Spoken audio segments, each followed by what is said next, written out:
You guys can hear me? Yeah?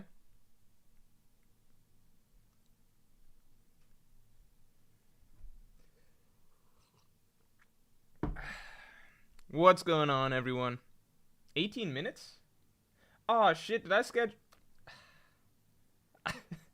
Damn it, I thought I scheduled it for 8:15 EST. I swear, I actually thought that. I didn't realize I was this late. Alright. Alright.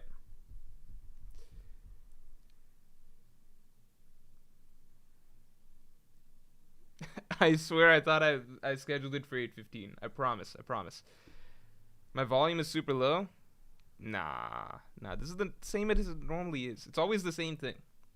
If you think my volume is low, I'll tell you this right now, it's always the same setting, which means that your volume is low on the computer. Or you need better headphones. I don't know. Alright, guys, enough talking about me. Let's talk about the chapter. Alright? Let's talk about the chapter. Stas Silantev says, how's the shoulder, Morj? The shoulder is good. I swear to God, I'm not even sponsored by Helix Sleep anymore. That was a one-time thing. I swear to God, the Helix Sleep mattress is good. I'm not even sponsored by them anymore. Alright? That was a one-time sponsorship. The mattress is just really good. It's a really good mattress.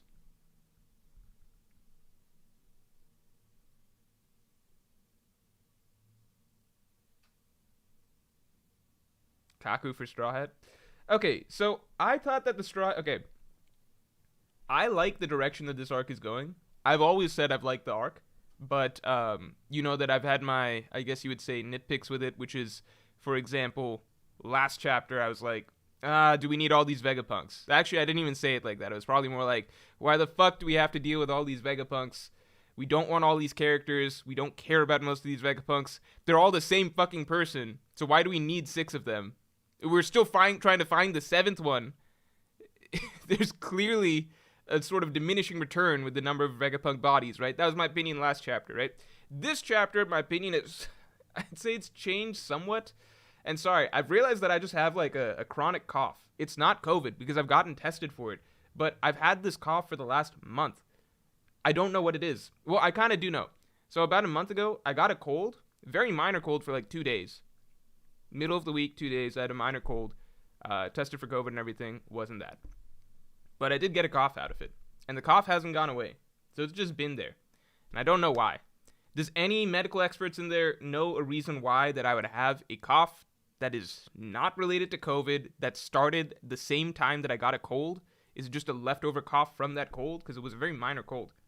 I don't know.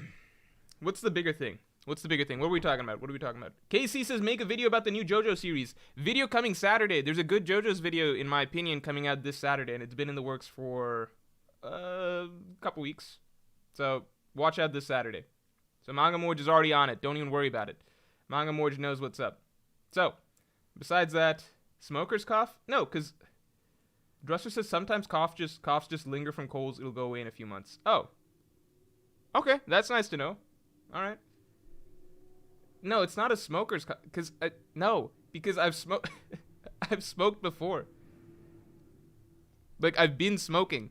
Like that's not a new thing. That's just the way it is. It's not like suddenly my lungs were like, "You know what? We've had enough. We're over it." Although nowadays I'm having Delta 8 just cuz it's the legal version and it's easier to get. Anyway, Alex's boring chapter reminds me of the worst parts of Punk Hazard. No, so here's where I was at. So I was saying that basically this chapter, I have changed my mind a little bit on the too many Vegapunk situation, simply because I love almost more than anything. I've said this in streams before. So those of you who are like longtime stream viewers, get the likes to 100. Get the likes to 100. Let me insert that. Those of you who are longtime stream viewers know that one of my favorite things to see is murder mysteries. I love murder mysteries. I love situations where there's a lot of characters trapped in a certain... Like, specifically, I love murder mysteries in general, but I love murder mysteries that all take place in a singular location with a lot of characters involved. Okay, so once I realized that was really what I was going for here, And who knows whether he's going to write a good murder mystery or anything like that. I have my doubts.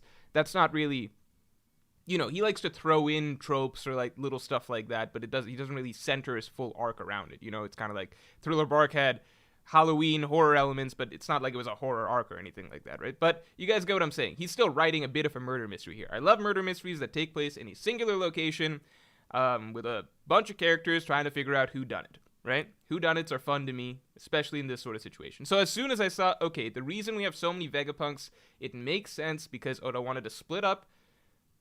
It makes sense for the right now. It makes sense for this moment. I'm not going to like all these Vegapunks long term if they're sailing on the ship.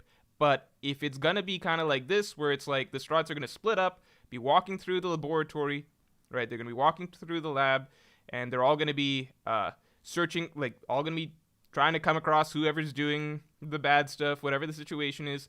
Each of them, it kind of has a Vegapunk at their side as a bit of a guide or something like that. I like that. And also it provides more potential victims, you know what I mean? Obviously Pythagoras survived, so I don't know if Oda's going to kill off Vegapunks, but it's more likely that he's going to have the killer, or whoever it is, take swings at the Vegapunks rather than the Straw Hats, because at this point, the Straw Hats were like, they're the fucking Straw Hats, right? They're like, no one's taking out Jinbei easily, no one's taking out Sanji easily, no one's taking out Zoro or Luffy easily. Although these fucking Seraphim, apparently, that was the only part I didn't like about the chapter. The only part I didn't like about the chapter was the closing part of it, because it's just so absurd. It's like, it's one thing where you're trying to, I love the idea of like, heroes team up with former antagonists and stuff like that. Cool. I'm on board with it, right? That's always fun. I loved it in like Impel Down, where they're in fucking Impel Down, right? Luffy's in Impel Down. He's completely screwed, right? It's like him and his ragtag bunch of like random inmates, basically. Obviously, they've got some heavy hitters like Ivankov, right? But it's still, they're stuck in Impel Down, right? They're in Magellan's territory. This is the world's strongest prison, right? They're trying to break out. They're trying to beat the odds, right? When Crocodile says, hey, I can help with that, that makes sense, okay? That makes sense. You let him help, right? I think they could have broken out without Crocodile's help, because all Crocodile was like, well, I could turn the walls to sand. It's like, dude, these are walls. I feel like literally everybody could break through this shit, but, that's just me. Anyway, it makes sense there. This is the total opposite scenario. It's like they should already have the situation handled easily, right? Easily. Luffy and Zoro together should be able to take out the Mihawk Seraphim and the Kuma Seraphim. I'm not going to say that Luffy should be able to easily take out the Seraphim together, right?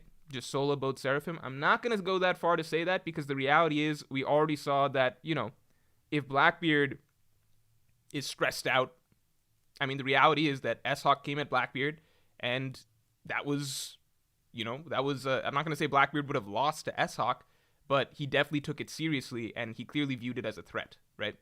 So if another Yonko views S-Hawk as a threat, and S-Hawk immediately can cut, like, S-Hawk can casually cut mountains, right? It makes sense, right? I wouldn't say, okay, Luffy should easily be able to solo these two. I don't know if Luffy can beat S-Hawk and S-Bear by himself without at least high difficulty, if at all. We don't yet know exactly what the full level of these two characters are, right? But Luffy and Zoro, come on, man. That should be no question. That should be no question. There's no reason that they should be saying like, oh, we need to let Lucci and Kaku out. It's such a forced situation. That's the thing. I like the idea of hero-villain team-ups because to me, it needs to feel organic, right? Because you're doing something fairly drastic. These are characters that tried to kill each other before, right? You wrote a whole dramatic arc around it, arguably the most dramatic arc in all of One Piece, maybe second to Marineford, but if you go back and read the emotions and stuff that the Straw Hats had over the course of Enies Lobby and like the rage and hate over the course of the Luffy and Lucci fight, it was a brutally antagonistic battle, right? And now it's just like, well, let us go so that you can mid-diff these characters instead of high-diff these characters. It's just really, really forced. I like hero-villain team-ups when the story works toward it organically by posing a threat that is so severe and so big that the unthinkable has to happen, and, the good guy and the bad guy, former bad guy, they actually have to work together, right? That feels good. That's what makes it cool, right? Something is happening that's so dramatic that you're making these two characters who would never interact in this way interact in a certain way, right? Not this situation. That's the only thing, right? An average drummer, thanks for being a Supernova member for 5 months. Can't wait for Lucci betrayal when he gets out. Lucci immediately betrays. That'd be funny. You.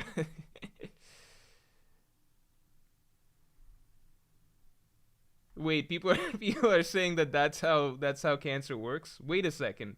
Shit, do I need to get checked for? No, but the thing is that the trigger was the cold. I didn't have these issues before that. Right? So it can't be cancer. Cancer doesn't get triggered by colds. John Ross says the sneaky boy is Saturn. Look at his hair. Saturn. What? What? You think Saturn's already in there? There's no way. I have my own theories about what do you call who the killer is, and I'm just gonna save that for Tuesday's video, which is basically mostly written as of today. So I'm not gonna share any of that. I keep saying killer, they haven't killed anybody, but you know, it sounds cooler to say that. Tom, thanks for being a Yonko tier member for 5 months. So according to your last video, Im's attack on the Lucia Kingdom ended in failure, question mark, question mark, question mark. Also love your videos and streams, always perk me up. Thanks, I'm happy to hear that. And yeah, I do think it ended in failure. It's funny that people were, like, a lot of people were like, Morj is salty about Wano, so he wants Oda's future writing to be bad, that's why he doesn't want to believe that the Lucia Kingdom was destroyed. I was like, fuck, I hope people aren't married to the idea that Lucia Kingdom is destroyed, because, like, if you think it's bad writing if Oda didn't destroy Lucia Kingdom, I'm just like, I got some bad news for you, man. Oda, like, like, a lot of people are like, well, Sabo wasn't on the island. Cool. You can ignore Sabo from the discussion if you don't believe he's on the island. Oda didn't fucking kill Moda. Alright? He didn't fucking kill Moda. He didn't kill those innocent villagers in the Lucia Kingdom. If I'm wrong, then that's great. Right? That would be very, very dramatic. That'd be cool. But at this point, having read Wano, why would you think that he would kill these? It just doesn't seem like it makes any sense to me. If he did do it, then this is a situation where I'm very, very happy to be wrong. But I don't think it's bad writing if he didn't kill off the Lucia Kingdom. I think it would just be, it's an interesting scenario where, like, if they were saved through some sort of setup from beforehand, it would do a lot for Vegapunk, right? Establish a lot more of what he knows, what's going on, etc. And it would also was a good chance to showcase what Im can do, hypothetically, and what Im is willing to do. And in my opinion, that's kind of enough. Atilios says, hey Morj, update about the girl. Oh, guys, we got an update. Update about the girl. She's really smart at science. Oh, nice. And invited me to her house to study chemistry over the weekend. Is that progress? That's huge progress. Wait, she invited you? So you didn't even have to try? Wait, why is this guy asking us for advice? Why doesn't he give everybody else advice?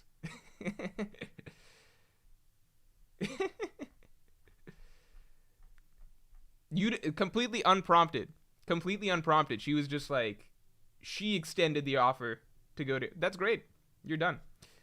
Ender Ayanami says, member for 5. Okay, thanks for being a Yonko tier member for 5 months. Monthly reminder to read Fire Punch. Also, any collabs in the work. Hasn't been long since the last one, but they're always fun. Yeah, the tricky thing with collabs is you just gotta coordinate with other people, which isn't actually hard. Oh, I'm gonna be on Hidden Island's channel, I think, next Wednesday. So I'll be on his channel, so you can check that out. Hidden Island doesn't come through my streams anymore ever since I did the collab with him. Which means he was just coming to the streams to get my attention so that he could get me to do a collab with him.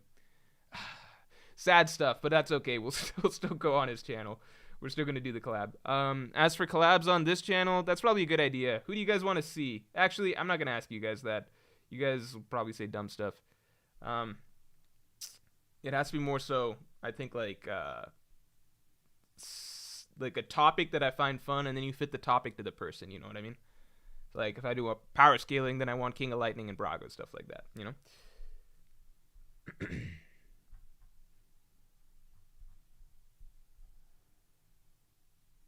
Tom says the traitor is Jin. Jin just comes back after all this time.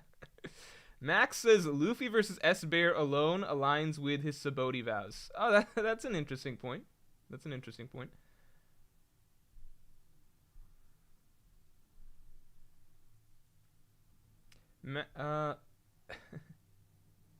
Zigzag says Morj is the #1 One Piece fan who wishes One Piece was an edgy nihilist series. No, I didn't. No, I didn't. I'm responding to what people are saying in terms of, like, people were telling me, like, Morj doesn't want Lelucia Kingdom destroyed because he's salty about Wano, so he doesn't. I'm just like, no, I would be happy with it being destroyed, but I don't think it's a bad thing if it's not destroyed. I didn't expect it that it's like I didn't think that Oda actually killed off all these people. I assumed that there's some other option, right? My dude, consider that a series which doesn't kill characters left and right but still has impact is great. Yes, do you know who I am? Do you know how many videos on One Piece I've done? Do you know how many?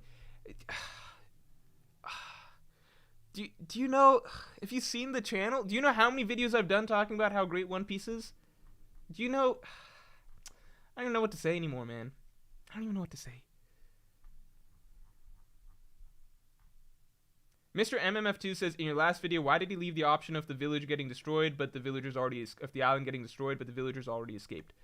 The villagers, you're saying, escaping right before. So I do think the island is destroyed probably now or something like that. Well, I don't know. Would Im have fired it again or something just for kicks after realizing people got away? So the villagers already escaping.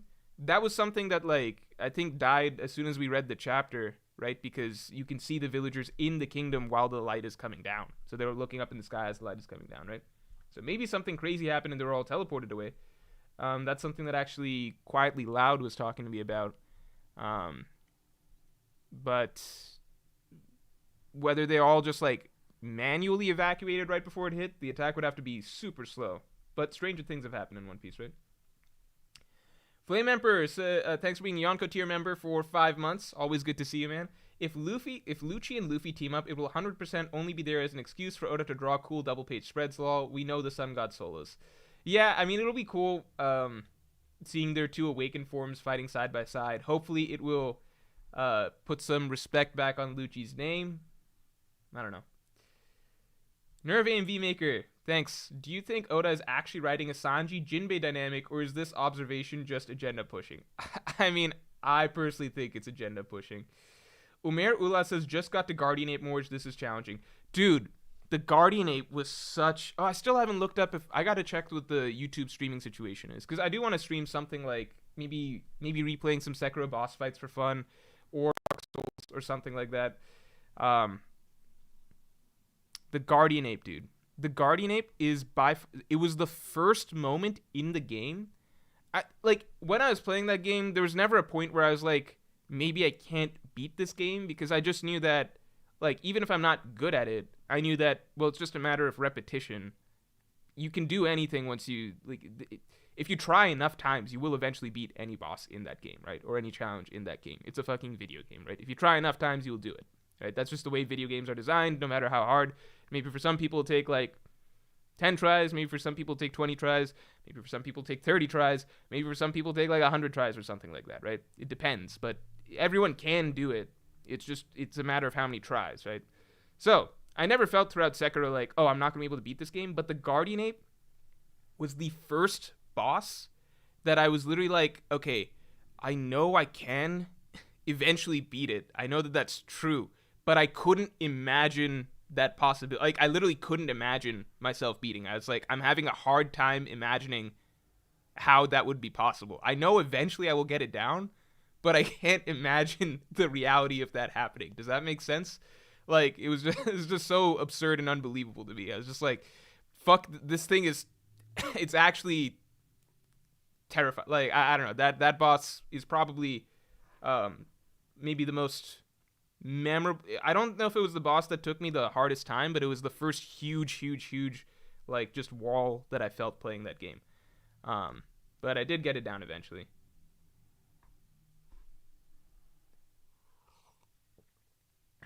Straw Chocolate says, Morj, I could never beat the first level of Mario, help me. Wrench Dodger 2000 says, from work it takes 1,000 tries to connect his stream properly.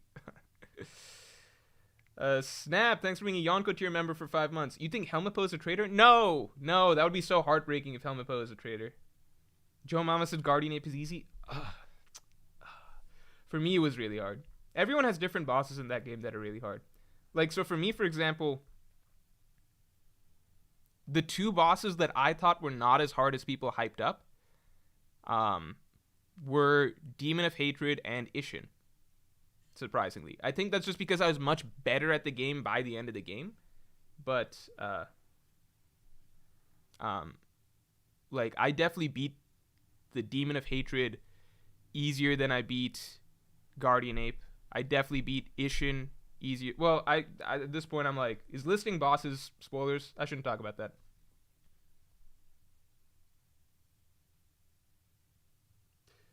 Bacho Baloo, thanks a collab idea. ASMR with Vinland, please. No, come on. Vinland's voice is too good. Vinland's voice is too good. I'm not saying Ishin and Demon of Hatred were easy. I'm just saying they're easier than Guardian of Ape. The Guardian of Ape. Demon of Hatred, Guardian of Ape. I'm not saying they're easy. I'm saying they're easier for me than Guardian Ape, right? And neither of the...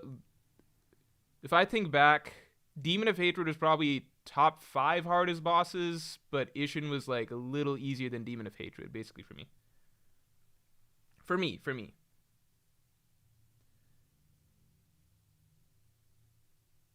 Justin Holland, thanks for being a member for 4 months.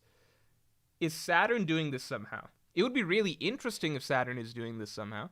Someone pointed out earlier the hair. It'd be so wild that we haven't seen these Gorosei dudes physically move in 1,000 chapters. They spend 100% of their time in that conference room or bowing in front of him, right? They've just been in that conference room for so long.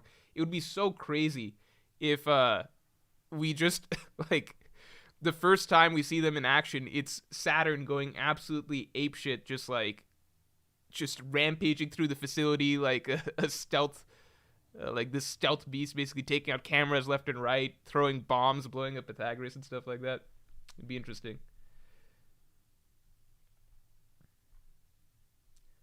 Pat Galley says, please play Elden Ring and stream it. So I think I mentioned this before, but right now I'm playing Dark Souls. I didn't get much time to play it this week, so I haven't progressed that much. But right now I'm playing Dark Souls. I want to play Dark Souls. Then I want to skip Dark Souls 2, because everyone says skip that one. I want to play Dark Souls 3, and then I want to play Elden Ring. I know a lot of people say Elden Ring, just skip to that one, right? And that's the one I probably want to play the most. But my thinking is basically, and I've talked to a couple people who kind of confirmed this, that it makes sense, at least the way I'm viewing it is, if I play Elden Ring first, then going back to Dark Souls or Dark Souls 3 will feel kind of like less probably I'm not saying which games are better or whatever, because I don't know, but I'm assuming less polished game mechanics, and kind of like it's probably easier to play from the ground up, right? Like you play the more linear ones, and then you get to experience it in an open world, and then you probably appreciate it a bit more or something, versus going back the other way. Maybe you feel more restricted going from Elden Ring to Dark Souls, right? So I don't want to do that. So I'm like, okay, I like this company's game styles. Let me try playing these, and I'll do it kind of in order. Tom says, at what arc is Zoro strong enough to beat Sekiro?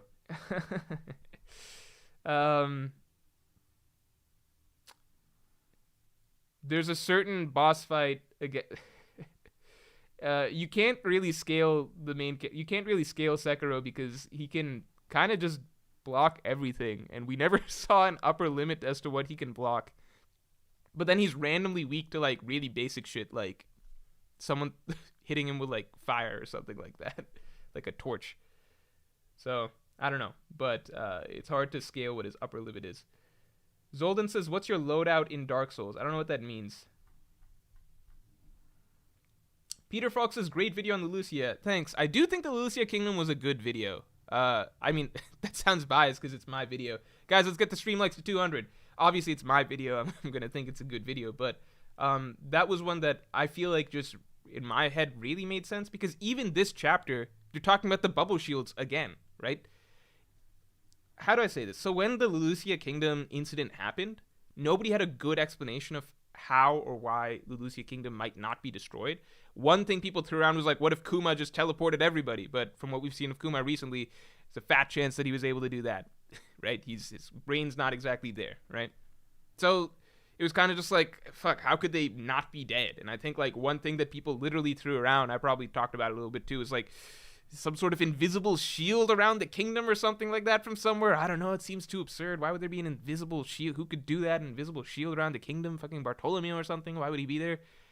And then we get deep into, we start rolling through Egghead Island, and it's like, it's like they're sending CP0 after Vegapunk for some reason that is specifically related to Lucia Kingdom. That's an exact quote. Lucci's like, why are we being ordered to kill Vegapunk? It seems related to the Lucia Kingdom incident. It's like, okay, something related to the Lucia Kingdom incident. They're after Vegapunk. And Vegapunk literally, we're learning as we go, he literally has created invisible shields, bubble shields, that are supposedly considered the ultimate defense. Stussy is from the Lucia Kingdom. Bakin is from the Lucia Kingdom. He can create holograms to trick people. It's just, it feels like, it's kind of like basically Lucia Kingdom, that destructive incident happened. I was like, it would be so wild if this was the case, but also I feel like it's probably not the case. Could anyone have created an invisible shield out here? And then the very next arc starts, and it's like, this dude who specializes in creating basically invisible bubble shields has just been, his death sentence has been ordered because he was involved in the Lucia Kingdom incident somehow. I'm just like, this seems like quite the coincidence. I don't know. So, I don't know. I think it's interesting. So, you're saying, sorry, continuing back to Peter Falk's statement, he says, but I think Vegapunk protected it because of Dragon rather than Stussy. There's a lot of evidence but won't fit. That's an interesting point. If Dragon somehow got a heads up that Lucia Kingdom might be destroyed or something like that, because we know that the Dragon-Vegapunk relationship is still there. But Dragon was caught off guard by the Sabo call, so I don't know if Dragon would have known anything was going to happen in Lucia Kingdom. He didn't, like, Dragon didn't even know about Im, right? Sabo was calling to inform him about Im. Black Lightning just says, just found out Sanji's name, Blackleg, is a disease fatal to bulls. You think he's going to fight Green Bull? Man, at this point, I'm just like, I don't even know, man. Because I'm just like, for a long time, everyone was convinced that it's going to be Sanji versus Kizaru, including myself. Then it was like, wait, is Kizaru going to fight Zoro instead? Or is Kizaru just going to go down to Luffy this arc? Green Bull always, like, before we got the concept of Green Bull, right, it seemed like a Zoro opponent to me. Before we actually got to really meet the character. Because in my mind, I was like, okay, Oda likes his patterns, right? So maybe Akainu fights Luffy, maybe Kizaru Akainu fights Luffy because the color scheme's like red and red. Sanji and Kizaru, yellow and yellow, and we all kind of feel like that fits the speed thing, the kicks thing, right? And then Zoro would probably fight Green Bull, and that felt extra confirmed when Green Bull showed up with a sword and had soloed King and Queen, right? Their health's debatable, whatever, but he had soloed King and Queen seemingly casually and had a sword. I was just like, okay, this is it. This is probably Zoro's opponent. 2 chapters down the line, Green Bull's the biggest joke of an admiral we've ever seen. And I'm just like, please don't let this be Zoro's opponent. Tom says, Morj, you didn't read all of Justin Holland's super chat. Wait, fuck, did I skim? Was I skimming? Was I skim reading? What would happen if Morgans meets the crew? What could happen if Morgans meets the crew? I don't know if Morgans ever needs to meet the crew. I mean, No, actually, wait, I'm dumb, right?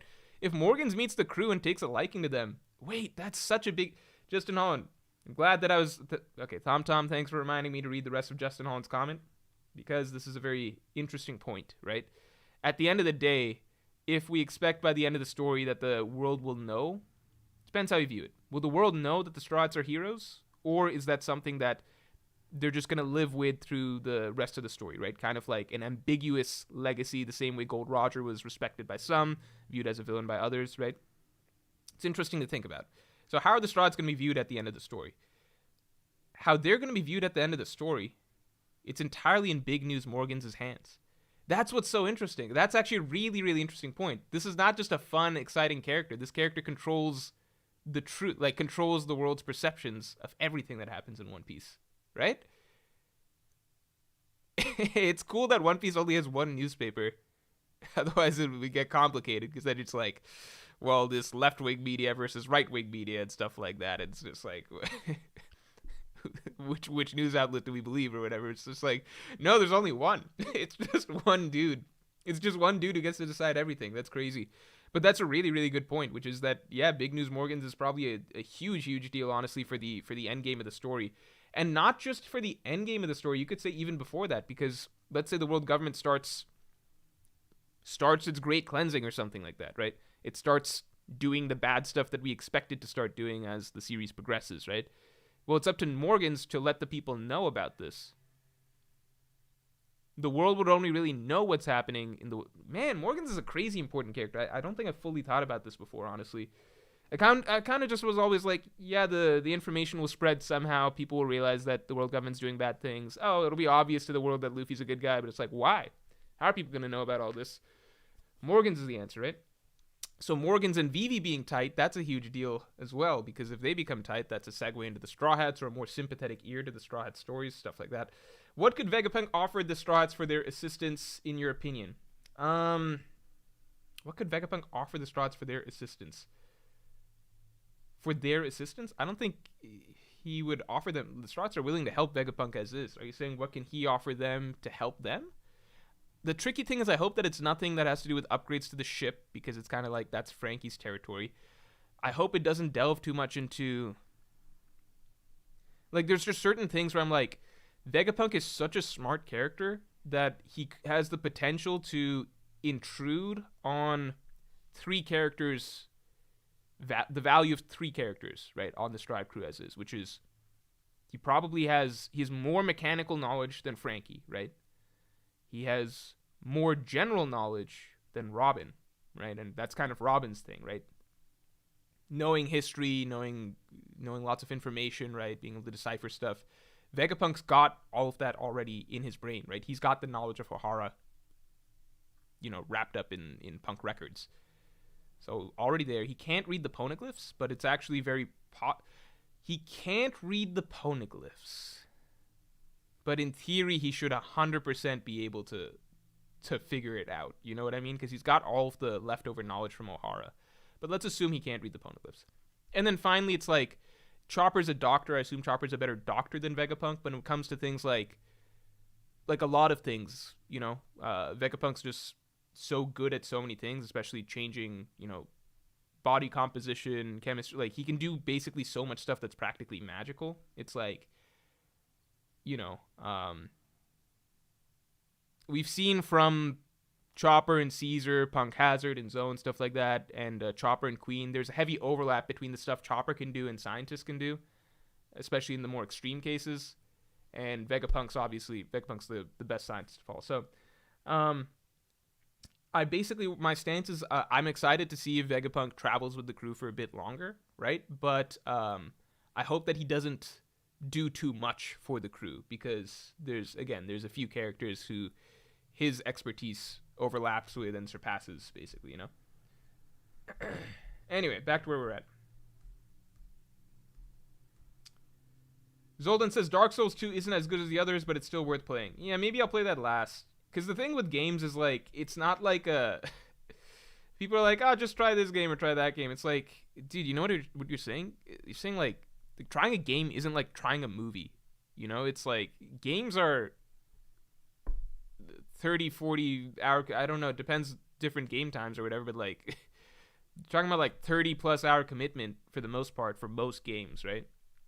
40 plus for bigger games, 50 plus, right? You're talking about a long ass commitment for games, right? You're basically like, when you're saying try a game, you're basically saying, I don't know, try 20 movies, right? Even like TV shows, right? Most TV shows are not as long, unless you're talking about long running anime or something like that. Trying a season of a TV show versus trying a game, like, games are way longer, right? Games are, like, playing a video game is one of the longest time commitments you can do. So I'm not just going to be like, oh, I'll fucking throw in Dark Souls 2. That's this fucking 40-hour work week, basically, that you're saying throw in. No. If I really like the others and I'm just like, man, I'm liking From Software games so much that I'll try whatever they got, then I'll try Dark Souls 2. But I'm not going to play it in order, Tom says, by beat Sekiro, I mean all the fights in the game. What do you mean?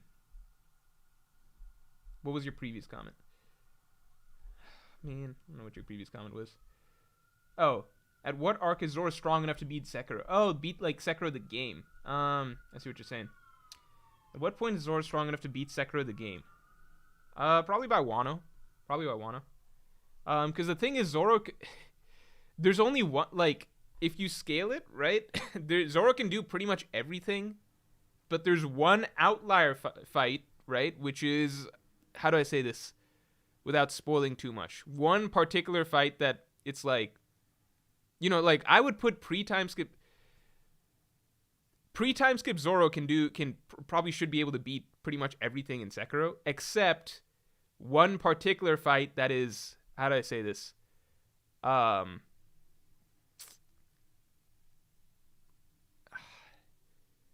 the the how do I say this without spoiling? The big how about this? The biggest boss in the game. The physically biggest boss in the game, right? The boss that was just way bigger than all the other bosses, right? That yeah, just the physically biggest boss in the game that was in some clouds and stuff. You guys know what I'm talking about? That boss, right? So in my mind, if you separate that boss, yeah, pre-time skip Zoro can kill pretty much everything in the game. But then I'm like, well, that boss, I don't think pre-time skip Zoro could kill that, right?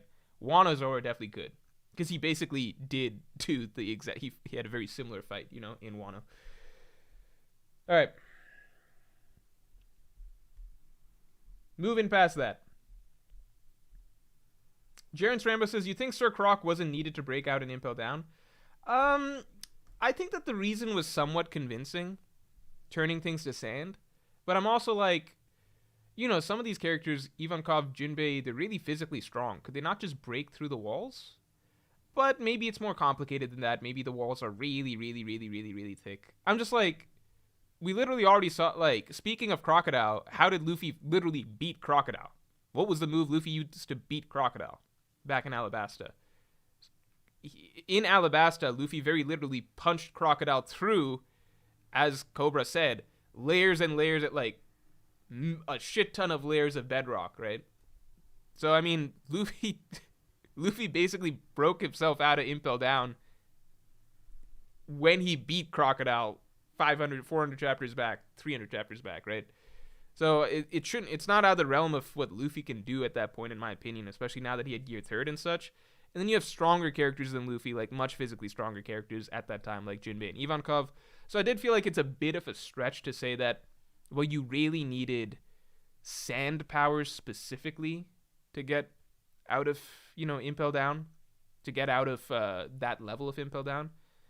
I felt like but that's really, really, that's me just really nitpicking, right? Because I know sort of, I enjoyed what it was so much more than really caring about that reason, right? I think it was a good enough reason, you know what I mean? Like, and I thought that was a really, really cool development, and I've loved everything that's happened with Crocodile since then. So that's just me, whatever. I'm trying to compare it more so to this situation, right? Which it's just like, they really don't seem like they should need Lucci and Kaku at all, right? I think the bigger thing with Impel Down, right? Even if you can say that, well, maybe they didn't need Crocodile to break through the level. You like the argument that Crocodile is useful for, you know, fighting purposes or whatever. I think that still holds up, right? Again, they probably didn't need him, but he was useful. And Ivankov was like, there was almost also pretty much no threat to breaking Crocodile out, because it was also like, yeah, that was the other big thing. There was no threat to breaking Crocodile out, because Ivankov was like, it literally doesn't matter, because if he tries anything, I can just stop him in a second, right? For whatever reason, Ivankov has a way to shut Crocodile down, right? She knows some secret or some weakness or something like that, right? So, yeah, I think that it just made sense right there, because it's like, we have nothing to lose from breaking this dude out, and it's helpful, so it's cool. Here, it's just like, well, if you break out Lucci and Kaku, it's kind of... You don't need to do it at all. And it opens up a whole new pain in the ass, right?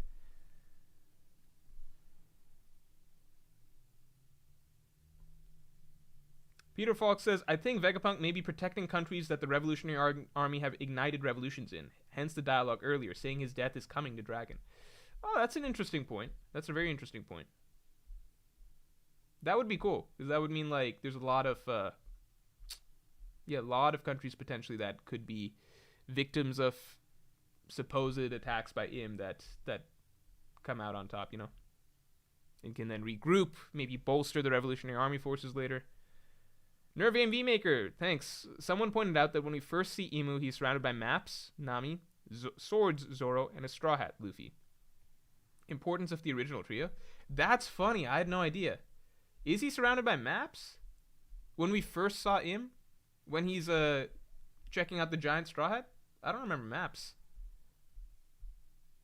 Kevin Dreyer says, think Frankie's Devil Fruit is going to. Sorry, think Vegapunk's Devil Fruit is going to Frankie. The narrator did say this was the start of the great disappearance of Vegapunk. No, I don't think so. The thing with Frankie is that he's never been like that kind of a genius, right? He's not a scientist type. Like Frankie is basically exactly how smart he needs to be the role that he is, right? Which is a mechanic. He's like a mechanic that can do seemingly anything, right? He's not a scientist. He doesn't need. He's not this really all-knowing character like Vegapunk. So I just don't think that it would make sense. Justin Holland, thanks for answering. And could Vegapunk add his knowledge to the three you mentioned by giving them tips, including Luffy on his Devil Fruit? My thing with Vegapunk is I'd rather that. I don't know. I don't feel like I would rather Vegapunk not just tell Robin things, you know, because I prefer the idea that Robin's able to discover lots of information on her own, and that's her journey. I'd rather Vegapunk not just automatically makes Frankie a better scientist by cracking the code on how he can create something. I would really love if Frankie as a shipwright is able to figure things out on his own. Same with Chopper. So I think that's where I'm at. Because I guess, like, say what you will about the Ice Oni situation. I mean, I've said my piece on it a lot, which I didn't like. But it at least was a situation where Chopper had to figure out something in real time, right? So it's a situation where he, in some way, had to be tested as a doctor, right? I prefer if characters like Frankie, Robin, Chopper are going to be growing in their fields over the course of the rest of the story, that it be through situations rather than a smarter character just telling them at this point. Because I feel like that's what a lot of the, you know, the training was, right? Frankie already did his learning from Vegapunk in a sense, right? So, you know, Chopper learned from the birds.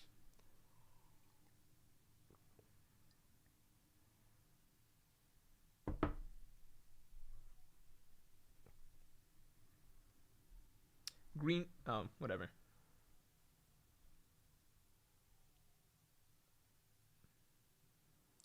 Jacob Busky says, "Do you think the Stella body is possibly the traitor?" The traitor. Um. So I put out that video a while back about Vegapunk potentially being the villain of Egghead Island. What's funny is I no longer think that that's the case, but it would be cool if it was the case, just because I think it would be a cool direction for the character. And then it's like, okay, a rather bold prediction from early on came true, but I don't personally believe that that's necessarily the case right now. You know, I just don't know if the dude is faking it like that and has been faking it like that. He seems like a genuinely well-intentioned character. Like, from the way that his dialogue is and has been portrayed so far, he seems like a well-intentioned character that may go too far, right, in terms of his pursuit of science over all else. But I doubt that that would involve killing off his own bodies and trying to attack the Straw Hats. Because it's also like Vegapunk just asked the Straw Hats for their assistance getting off the island. Why would he do that if he's trying to... Yeah, why would he do that if he's trying to just kill them, right? And then also it's like, the bodies of Vegapunk are Vegapunk's bodies. Why would he betray them? Wouldn't he just already be able to source their information back? Like, wouldn't he just already be able to merge their personalities back with him, right? Or when he created these bodies, are they literally just independent beings that he has zero control over at this point? Because then it's like, well, now you're fucked, dude, because these bodies, they're never going to come back into your head or whatever, right? Or their brains are never going to merge back with yours. Why would they, right? So if Vegapunk is able to make the other Vegapunks merge back into his brain, wouldn't he have just done that and then gone about trying to take out the Straw Hats? I don't know. Papa Dog Sucker says Vegapunk looked pretty evil in the cover story. That's true. Papa Dog Sucker says we thought Kandro was a well-intentioned character. That's very different though, because with Kandro it's like there's a motive, right? There's a motive and a reason that a character would be putting on an act this entire time. And we also got much less of Kandro. Kandro was written much more like, okay, let me clarify, because motive and reason, that's not a good point, right? Because you could argue the same for Vegapunk, right? But so let's start with this. Kandro was never written in depth. Does that make sense? Like, he was always kind of he was written more like, I would say, a lot of the side bodies of Vegapunk were written. You get what I'm saying? Like, he was written um, much more like a character that exists, that's riding along, that we get part of his personality from, but he's never really getting much actual writing surrounding him. Vegapunk is a character that we've really been getting to know a lot over the course of this, right? And Oda's been really trying to help us understand who he is in a certain way. Kanjo is kind of more of like a blank slate, where it's like we actually know very little about him compared to the rest of the scabbards. So when you slap on the fact that, okay, this guy was the bad guy the entire time, it almost just makes sense. And it's like, okay, now this dude who had probably the least fleshed out personality of all the scabbards, he has a personality, and it's that he's a bad guy, right? That's kind of my opinion on it. And then the other thing is kind of like with Vegapunk, there's almost a lot of the things he's doing there, it just wouldn't make, at least to me, there's almost like no reason for those scenes to be a lie, right? Because it's kind of like, if he has malicious intent towards Bonnie, why does it sound so hard? Like he's really genuinely trying to protect her from Kuma's memories, right? It sounds like he's actually being honest, and it sounds like it really seems like the memory that Bonnie's delving into is a memory that's going to be very hurtful or painful for her in some way, right? It doesn't sound like Vegapunk's lying, or Oda's trying to make us think that he's lying when he's saying, Bonnie, I can't tell you why Kuma chose to do what he did because it would be too painful for you, right? It doesn't sound like Vegapunk, like when Vegapunk bodies are thinking about their own death, or when Vegapunk's asking for the straw to get him off the island and things like that. Or like there's so many like things that Vegapunk does or says that don't really make sense to me if he was a traitor, because then it's just like, why? Because it's not like he's a Kandro that's like working for somebody or something like that. It's not like there's just, maybe he's working for someone. But I don't know if I'm being very clear, but do you get what I'm saying? Like, just the motivations and actions just don't make as much sense, in my opinion. Whereas with Kanjuro, it was like, what was suspicious and why I think Marco the theorist solved it earlier on, was that like you could backtrack a lot of Kanjuro's actions and motivations and be like, wait, why'd he do this? Why'd he do that? This seems odd, right? I don't know. But if Vegapunk is the bad guy, then that's cool, right? As long as it makes sense and we can backtrack his actions and be like, oh, okay, all of this stuff, and it seemed like he's being really genuine here, but that's not true.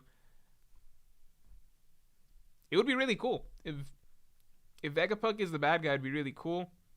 Again, I did a video on it much earlier on, so I still stand by a lot of the opinions I had in that video as to why it would make sense for him as an antagonist. It's just that Oda's done a really, really good job recently, I suppose, of swinging me over to be like, well, he's probably a good guy. John Ross says, main Stella Vegapunk said a few chapters ago that he didn't plan on betraying the world government when talking about why they would want to assassinate him.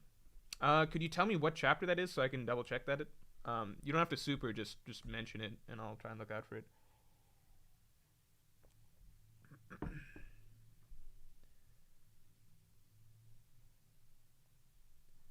Tom says, wait, what if it's Katarina Devon disguised as a Gorosei so the Seraphim listen? I'm not going to say nothing. Van Augur can teleport them to the island, and sure, you can make them invisible. Dude, I'm not... Come on, man. Wait for the video on Tuesday. Man. Wait for the video on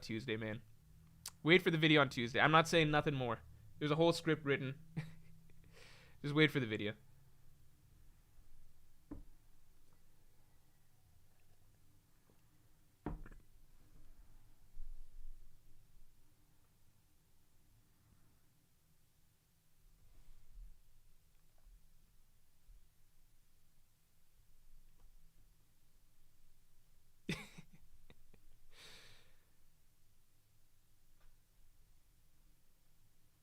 What's going on in chat? What the fuck is going on in chat? Akash Panda says, to be fair, the chat drama is more exciting than the stream right now. Okay, what's going on in chat? Let's switch focuses. What's going on in chat? Why are people getting banned left and right? What's going on? Im's doing a great cleansing. What's going on? What? Okay. You don't have me 100% now. You don't have me 100% though, okay? Because it's more complicated than that, Tom. All right? You think you got it all? It's more complicated than that. There's options, all right? It's more complicated than that. Leave me alone. There's more to it. At least in my opinion, right? In my opinion. There's a banner on the loose. Spam. Sanji. We have a spammer Morj with 5 accounts. 5 accounts. Oh my god. Is he Vegapunk? Coming in with 5 different bodies? The Sanji Makima fan art? Oh, the the dog line, is that what this is about?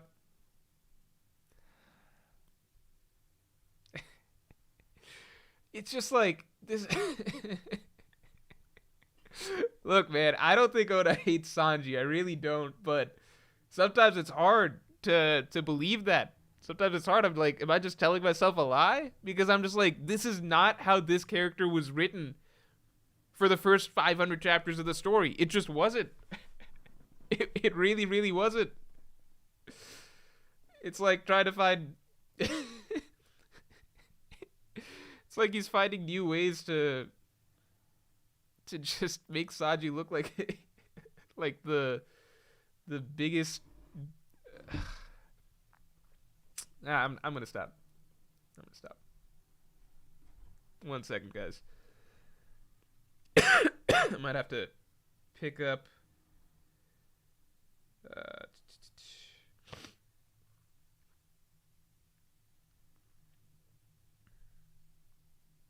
I gotta get my DoorDash. It's been left outside. I guess I could wait till the end of the stream. But then what if someone steals my DoorDash? Mark Ross says Sanji's a simp. We have all known this.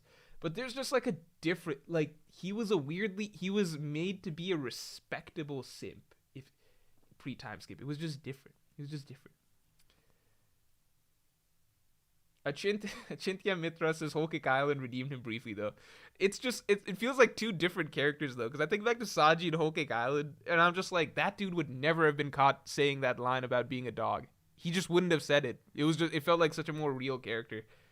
And then this Sanji's like, all right. I don't know. Maybe it's one of Oda's new editors that really hates Sanji. And then maybe Oda finishes a manuscript and then he's like, hands it off to the editor and he's like, here, take it off to the publisher or whatever. The editor's like, okay, Oda sensei. And then he takes the manuscript and then Sanji's like, and then he's just like, all right. What does Oda have in store for Sanji today? How about he wants to be a dog? And then that's what gets shipped off. I don't know. Who knows? Maybe we're missing the original dialogue from Sanji. Caleb Brown says, look, if Stussy talked to me like that, I'm barking too. Where's Attilio? Attilio, can you talk to this man?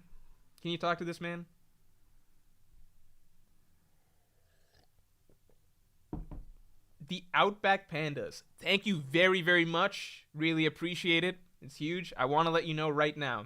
Maybe this is just where my brain is. I don't know. I don't know what this says about me. But I don't think I've seen you ever super before or something like that. So I read your name out. And it said, I thought I read the Butt Crack Pandas. I don't know why I read that first initially, but that's just what it was. But the Outback Pandas, I appreciate it a lot. Okay. Thank you. I unsubbed when I thought you were doing an I unsubbed when I thought you were doing an AI art stream, but then I saw you didn't and felt bad for not having faith. Oh, thank you, man. That's actually losing faith in Frankie doing anything cool this arc. Thanks. Oh man, that is actually a very, very, very, you really, really did not have to do that. I appreciate it. Very, very much. I appreciate that very, very much. Yeah, to briefly talk about, not to beat a dead horse on that, I talked about that. People, you don't know when you don't know, right? You don't know what you don't know. At the end of the day, like, my opinion on AI art was not particularly, I didn't know that much about that sphere of discussion, I suppose, before that stream. I talked about it on stream. My simple perspective has always just been AI art. Okay, seems like a cool, fun, experimental thing, but it's obviously not art, because art is by definition human expression. That's something I elaborated on towards the beginning of that stream, right? It's just not art. That's just not what it is by any definition of what we consider to be art. It's like a way to phrase it, like, oh, it looks like something a human did, right? So we call it AI art, but it's not art, right? Art is human expression. So from my perspective, AI art, in my head, I was just like, well, it's just a cool tool to play with online. We did that that shitty AI writes One Piece stream a while back that everyone seemed to love. I think people really enjoyed that because it was so bad. The AI was the the AI for that. It wasn't like ChatGPT. It was like a really primitive AI, so it spit out all sorts of random bullshit, which was just fun to read the gibberish, right? But I realized that, so I didn't fully realize that doing an AI art stream would be more. That's more of a real problem where there are people that have legitimate issues with AI art kind of like entering the sphere and kind of being used to replace real artists, etc. So yeah, again, you don't know what you don't know. I never liked the idea of AI art, but I didn't know it was such a such a I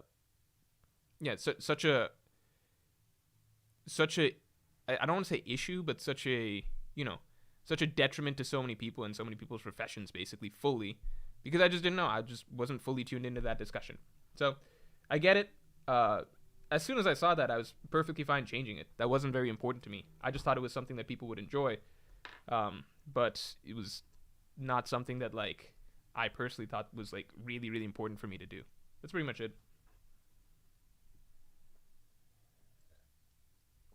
Jose Lario says AI programming more like it. Yeah, that's true.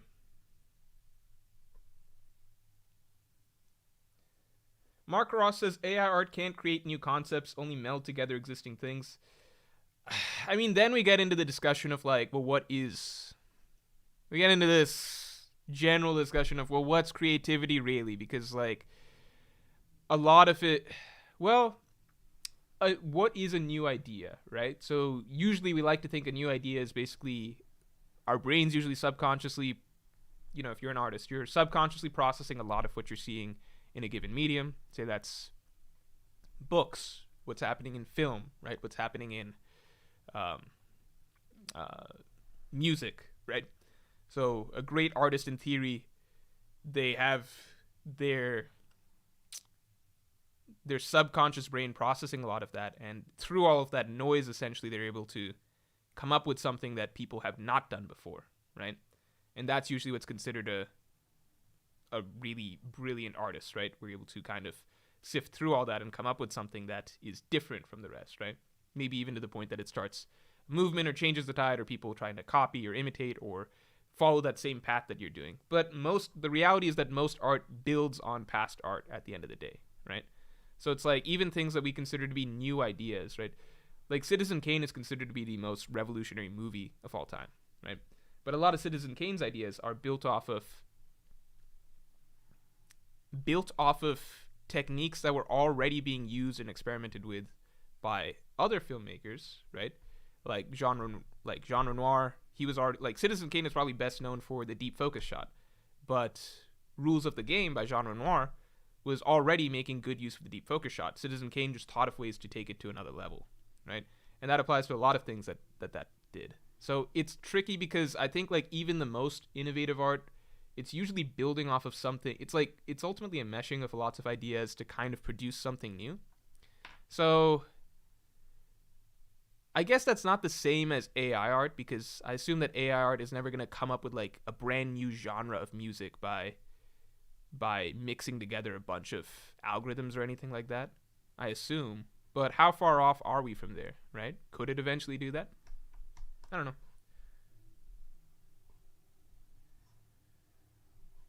Geo says it's just an amalgamation of nonsense. That's what it is right now. But let's look at it in 10 years again. How far does it get?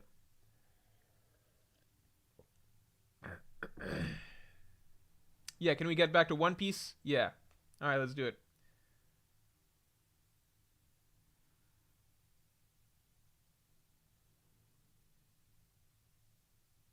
10? Wait, is it 10? Is it 10 guys banned? How do we know it's all the same person? How do you guys know it's all the same person? What if it's just copycats? How do you know that I'm not making burner accounts as we speak, silently typing, and I have my keyboard on mute, and I'm just doing this on the side? Sean Easton says, speaking of AI, have you seen... I was told to get back to One Piece, but they don't want it. The Outback Pandas, though, I will say thank you again. I appreciate it. Sean Easton, thanks. So speaking of AI, have you seen the Bing chatbot going psychotic on people? Hilarious yet terrifying. A Bing chatbot? Hold on a second.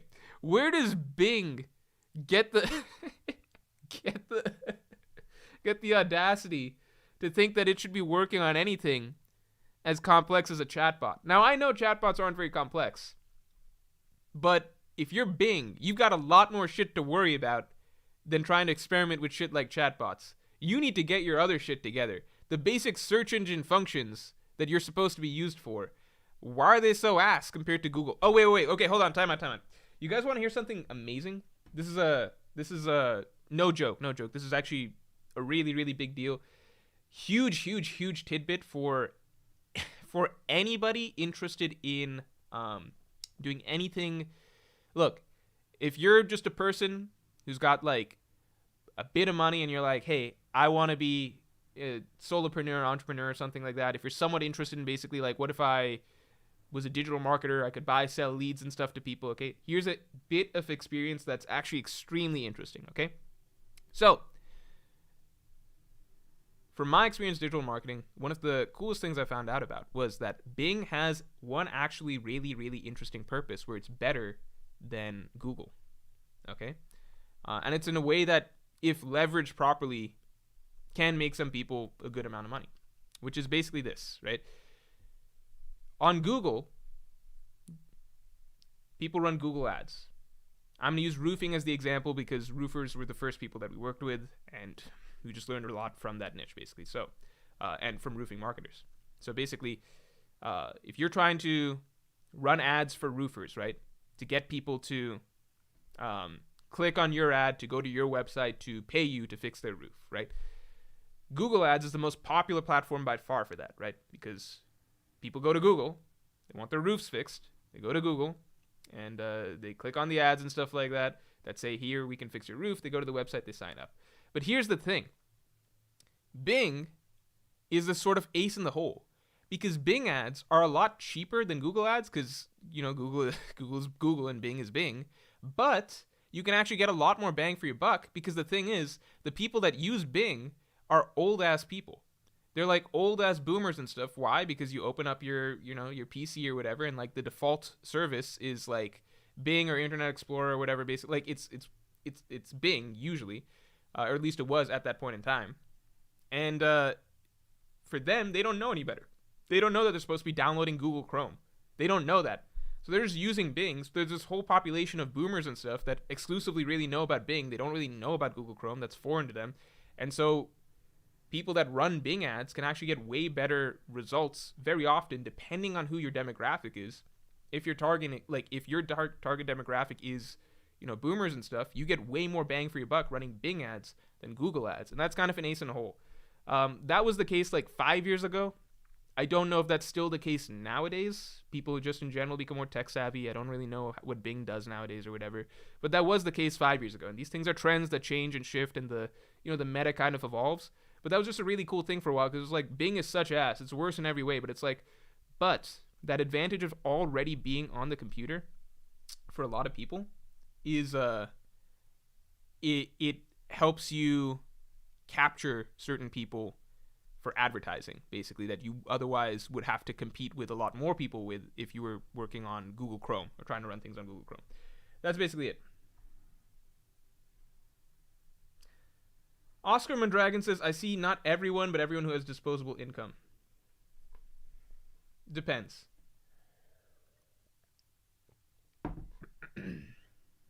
Oscar Mondragon says, less people, more biters. That's kind of the idea. Nika D. God says, I sell Medicare plans and I'm trying Bing ads for the boomers tomorrow now. Trying Bing ads for the boomers tomorrow now. I don't know if that one's gonna fly. I'm trying Bing ads for the boomers tomorrow because Medicare plan. It depends. Okay, so Google. No, okay. Try it. The bigger thing is that with Google ads versus Bing ad, Google ads are not so great, I think, for things that require high level decision making, but maybe Medicare falls in that category. Wrench Dodger 2000 says, so when are you going to start a finance TikTok, Morj? Oh, he said Mork, actually. I don't want to start a finance TikTok. I'm scared of TikTok in general. I'm just like TikTok. It's I just don't get it. And people have explained it to me, and they've explained how addicting it is. I'm just like, I don't want to work with that.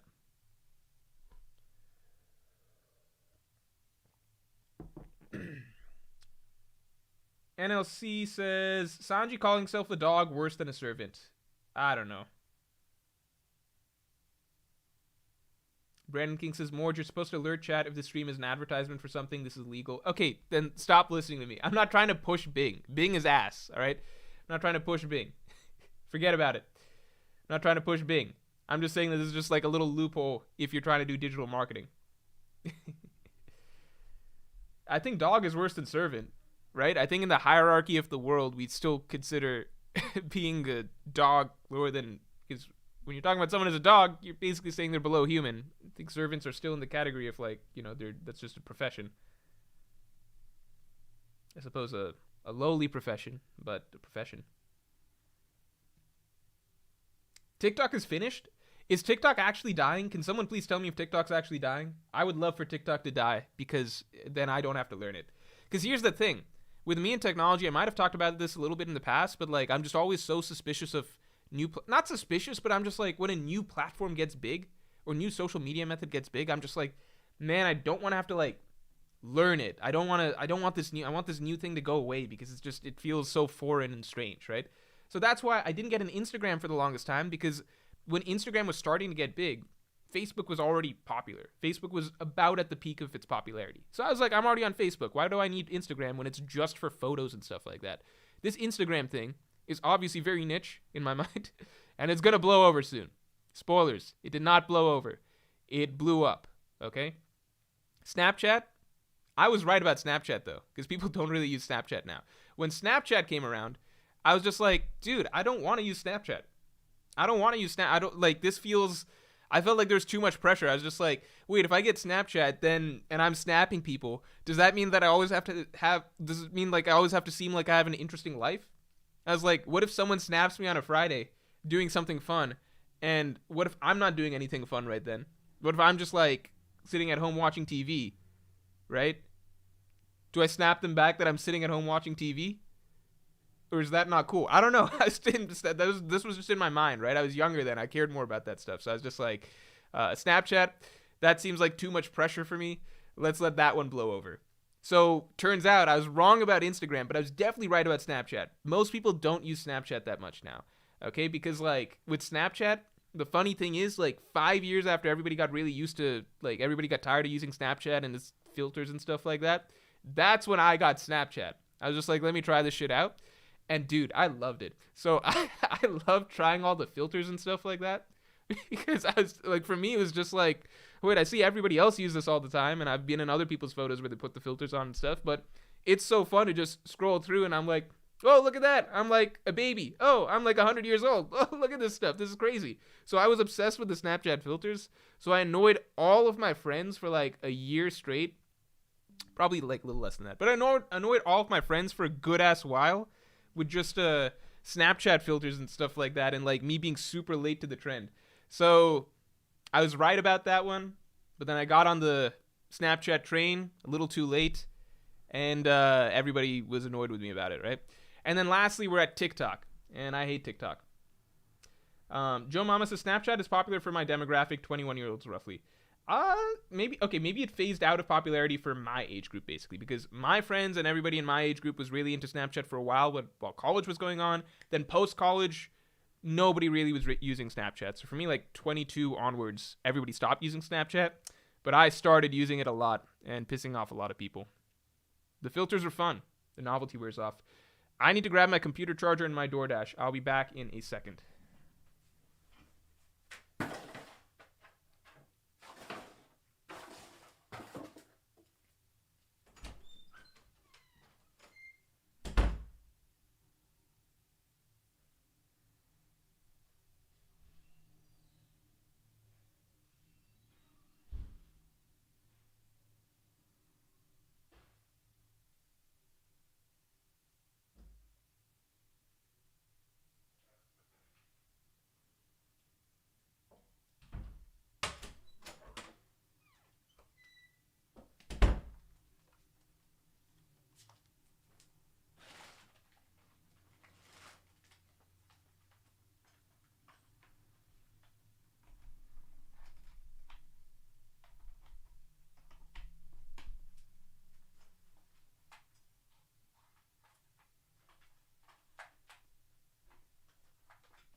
All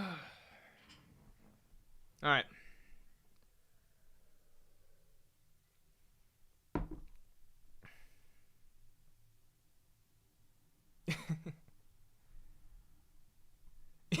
Inmates run the asylum now.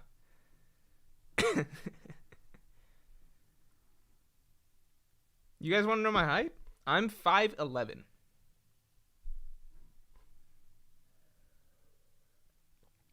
Here's the thing.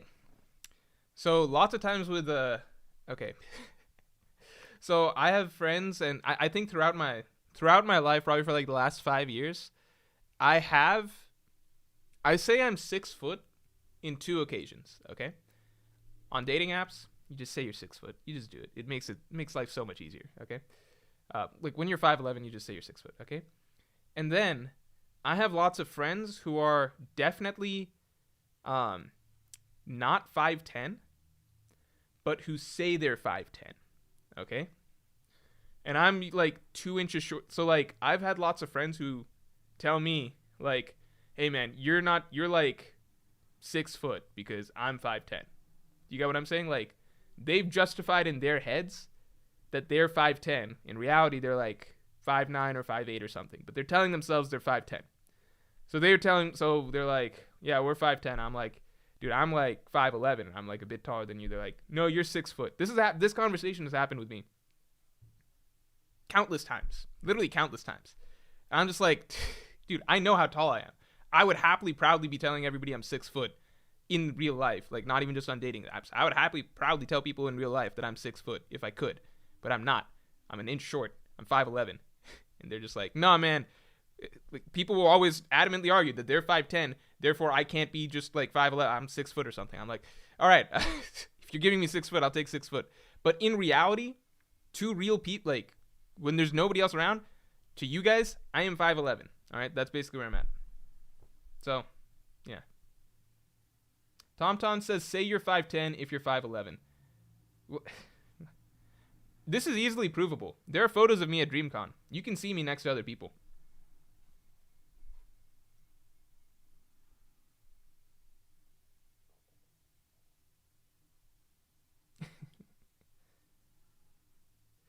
Afterglow says, LMAO, I have the exact same experience with my friends as a 5'11" dude. I'm just like, do I have to, like, I will up my height to play into your fantasy, I suppose. But, you know, we both know at the end of the day we're living a lie.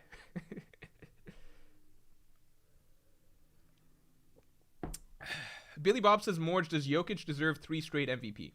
Here's the thing. I think they should just give it to somebody else, dude. Just give it to somebody else. Because it's just like, okay, technically he could deserve 3 straight MVP, but we've been down this, like, we've always, like, yeah, I think technically he could deserve a 3rd MVP for sure, but historically, it's only fair that we all accept that the standards change the more back-to-back your MVPs are becoming, right? So it's like, yes, Jokic probably deserves 3 straight, but we didn't do that for LeBron, right? I don't think Jordan ever won 3 straight. I might be wrong about that. Michael Jordan MVPs. No, he won 3 straight at some point. But you know, oh, no. Nope. Jordan never won 3 straight. Yeah, like, in general, it's kind of just like, it's universally been the case. People are like, why hold this thing about, like, like, oh, just be, like, it shouldn't be harder just because it's 3 in a row or whatever, right? It's like, no, it should be because that's the way we've already done it. So it would be unfair if we're suddenly changing the precedent for Jokic. In an isolated world, like isolation, vacuum, or whatever, yes. In this singular year, it is probably fair to give him MVP. But to do so would be basically devaluing the idea of MVPs in general, because the idea historically has been that it should be harder to get them back to back to back unless you really are upping things drastically back to back to back. You know what I mean? So it's kind of like, it stops being about the individual year. It just does, and people need to accept that. I used to think otherwise, personally, and I used to hate the idea that, like, people are being given trophies just because, oh, it's time to give this guy a turn or this guy a turn or whatever. But once I started to realize that, okay, it just does become, it's historically always just gotten harder the more MVPs you've gotten to get another one, right? Then we should keep that precedent because that kind of sets the standard of how hard it should be to accumulate multiple MVPs, right? Because there's no universe where Jokic should get 3 MVPs when we didn't give it to LeBron for the same reason. You get what I'm saying? So the reality is there's an unwritten rule that it should get harder to get more over time, right? So you gotta keep that rule. LTTYL says only Bird and Wilt did 3 straight. Exactly. And that's important. Loud Waffle says, Morj, get your food. I did. I put it on my dinner table. I will eat it after the stream. Billy Bob says, Morj, also has 0 finals appearances. I don't feel that should matter as much. No, I do think that should matter. I do think that should matter just because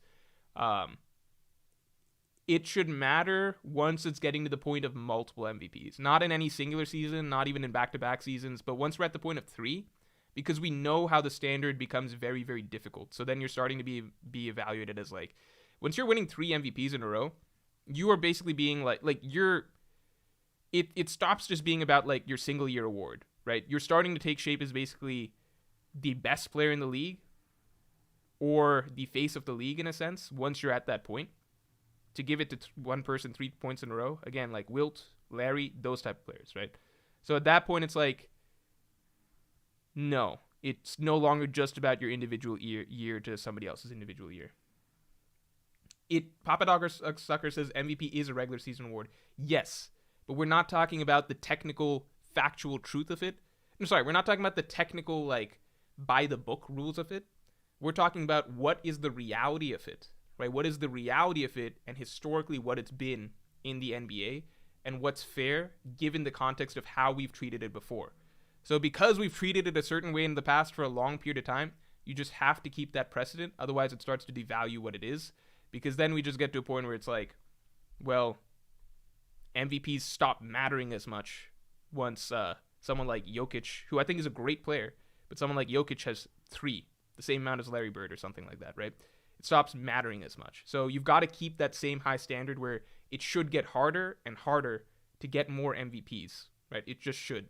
It should get harder and harder to get more MVPs because that's what makes it such a valuable thing to have so many MVPs over time, right? It basically just keep it consistent with the unwritten rule that we've had so far, which is if you do it once, then great, regular season award. If you do it twice, okay, you probably had a way better regular season than last time. 3 times, it's like, dude, if you're just getting it done in the regular season, but you haven't shown anything outside of the postseason, then it's like, if we give you 3, that's basically saying you're the best player in the league, you're the face of the league and stuff like that. You're just not that if you haven't done that in the playoffs. And I'm not saying Jokic needs to win the finals or anything, but get back to the Western Conference, stuff like that. Bassem El Madawi says, what if Blackblades are filled with Conquerors hockey to the point that they harm anyone from using them except for the one who made them black? Even though I don't think so, Zoro may be a Rima clone. MJ is MVP. It's a lot there, but Blackblades are filled with Conquerors hockey to the point that they harm anyone who's using them except for the one who made them black. What does that mean? What difference does that make, though, right? Because it's like if the sword touched Mihawk, it wouldn't hurt him. I just don't think that that's that big of a deal because it's like, how often is Zoro's swords hurting him in general? Well, I guess Enma almost killed him, but, that was before he got it down, right? That doesn't count. Like, in general, you're not worried about your own swords hurting you. The point is that the swords hurt other people. So I don't know about that, but that's an interesting idea. Even though I don't think so, Zoro may be a Rima clone. We're just not going to think about that, talk about that, whatever. Let's talk about Quina being a clone. Let's talk about Quina being a clone. That's more interesting, right? And more likely. MJ's MVP. I guess so. Chintieta Miltra says, bro, please One Piece. All right. Back to One Piece.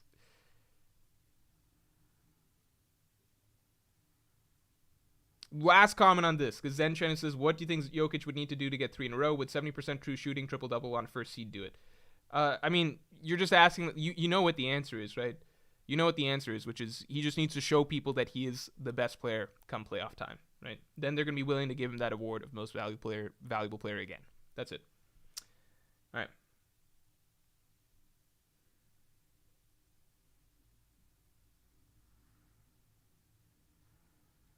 Oh, we almost didn't get a request for a law rant. I'm done ranting about law. I've said everything I have to say about law. I've said everything I have to say about law. There's nothing else to say.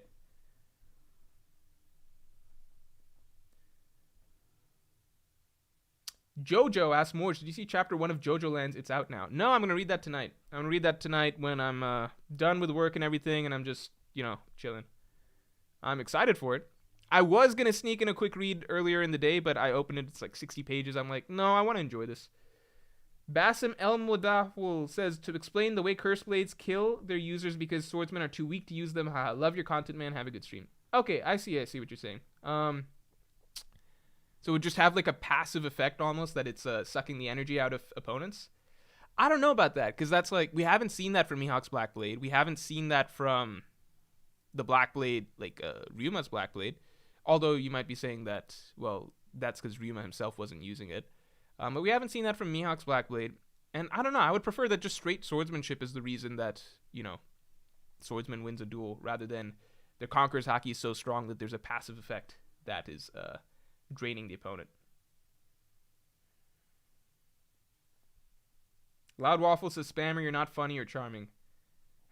The thing is, the comments get deleted so quickly, I never even get to find out if the spammer is funny or charming. I don't believe they are. Thank you guys for deleting him. But there's a small part in the back of my brain that is like, what are they deleting? I want to see what the comments are. But I don't stop deleting them, please. Ignore the small part of my brain. Jordan Taylor says still waiting on that anti-law emote. I don't know, come on. We need consistent Morj rants on law.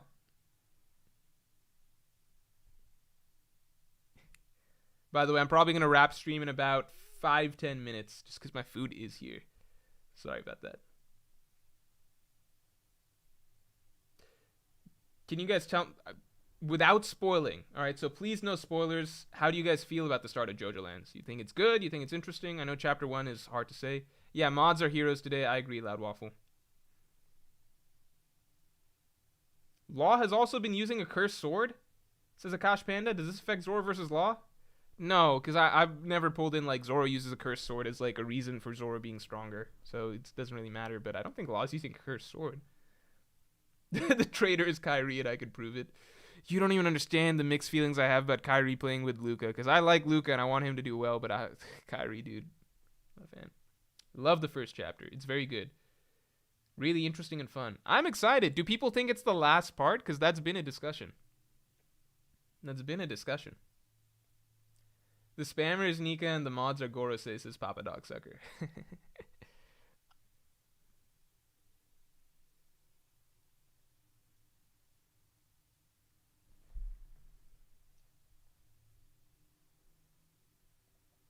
Araki said it was the last part? No way. He said it was the last part?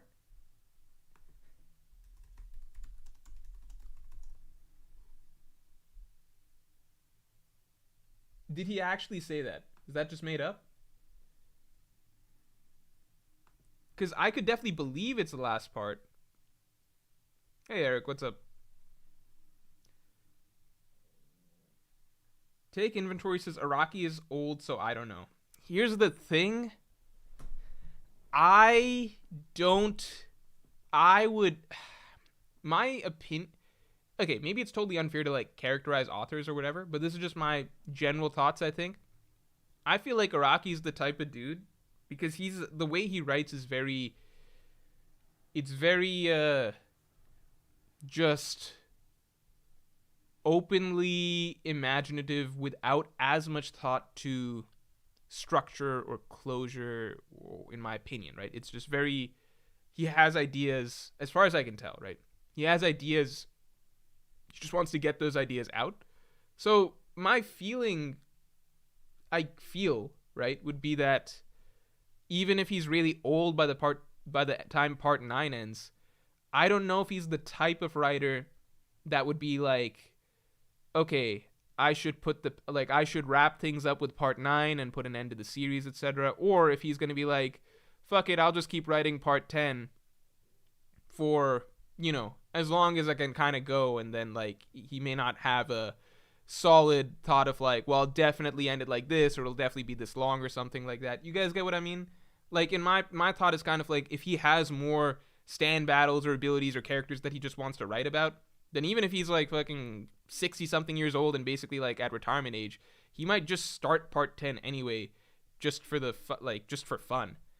You get what I'm saying? Because like I don't think I just don't feel like he's the type of writer that would obsess that much over giving the full series. Like I kind of based part 6 a little bit off of this, you know what I mean? Which is that part 6, from what I understand, from what people say, it's something that at a certain point he kind of lost as much interest in writing about part 6, so he was kind of ready to just move on and capped off the full closure of JoJo's basically without minding as much whether everything was wrapped. There's random stuff in part 6 like, oh, Giorno Giovanna is at Cape Canaveral or something like that, but then we never see him because Araki was just like, fuck it, I'm just gonna wrap stuff, So I don't know if time matters as much to him, because I just feel like he's the type of writer that would just keep writing as long as he feels like writing and wouldn't give as much thought to like, well, do I need to wrap this all up perfectly or something like that, or do I need to, I don't know, maybe I'm wrong, maybe there's like a definitive image. That's actually something I talk about in Saturday's video, which is that the counterpoint to all of this is that there does seem to be something shaping up in this new rebooted JoJo's basically universe that is distinctly different from the past, where it seems like there's something more that's being built towards. So let's see. Kid Smitty94 says, whoever Blackbeard gave Moria's fruit to is in the lab. Explains the shadow and them being unable to see Stella anywhere. That's interesting.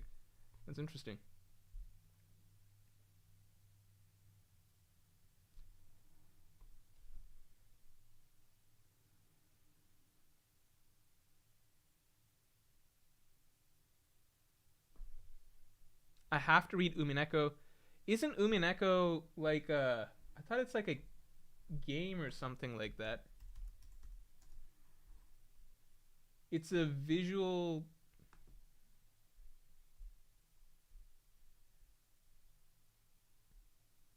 Yeah. Isn't it a game?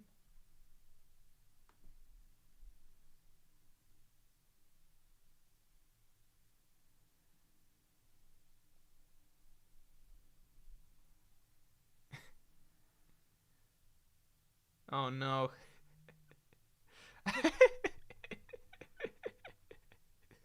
I feel like this might be this might be a good point to stop it.